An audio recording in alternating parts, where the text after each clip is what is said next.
This video is going to go over the new probing functionality in GibbsCAM 14. In-process probing using GibbsCAM is going to really speed up your production. You're going to be able to check parts, make sure they're in spec while they're on the machine using your probe. It's a really great process, it's really easy, and it's all right inside of GibbsCAM. So let's go ahead and get started.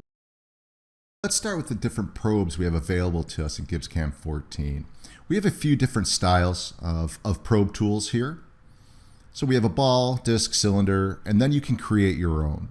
The 2D form probe and the 3D form probe tools, they follow the same rules of creation as the other tools up here in GibbsCAM. If you have any questions at all about creating tools in GibbsCAM, please reach out to your local reseller. So let's go on to processes.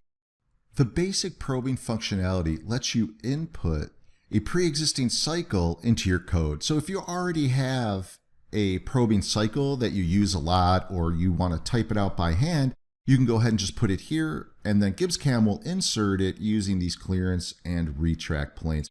I have a little bit of code right here. So now I would just select the geometry and then go ahead and click do it, and it would probe that geometry using these settings. The next one we have is corner. This one's pretty self-explanatory. You can pick up a corner of your stock, shoot this out of the way so we can see it.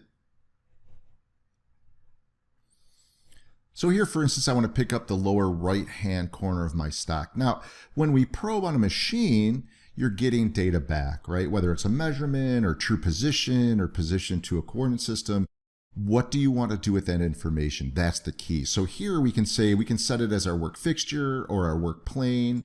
But we're going to say we're going to go ahead and set it as our work fixture, and we're going to pick up that lower right-hand corner. So here we can see the representation of it. Let's go ahead and look at simulation. Now my stock is represented by a solid, but you can get the idea where it's touching on those corners to pick up that zero. Next, let's take a look at shapes. The shapes process gives us a little bit more options, so let's go ahead and check it out. With the shapes process, we're able to select different types of features, pockets, bosses, whether they're rectangular, circular, or just a single surface. Again, once we have that information, what will we like to do with it? We can use the feature that we define in this process to set our work fixture. But really what I want to do is I would really like to check the measurement, the X and Y measurements of this shape right here. So I'm going to call that a rectangular pocket. I've already selected it. Here I can say, do I want to measure X only, Y only, X? I'm going to say X and Y. So there's my measurement. But instead of a work fixture offset, I would like to measure it and check it against the model. If it's oversized, if that hole's too big, there's really nothing we can do. So we're just going to alarm out and stop the program there. But if it's undersized, what I'd like to do is run another contour mill around it. In order to do that, I inserted what's called a GoTo move. What a GoTo move, it's a utility op. We can just insert it by pressing here. It's down at the bottom. And what these are is they're targets. And I've kind of pre-baked this a little bit. If we look over on the right, you can see I have a GoTo move, and then there's my contour. So I'm going to say go to the sleeve bore. Again, here's my target, and then run the program from there. Let's go ahead and check this out in simulation. So there's my corner op. You can see it gives that little star where the touch point is.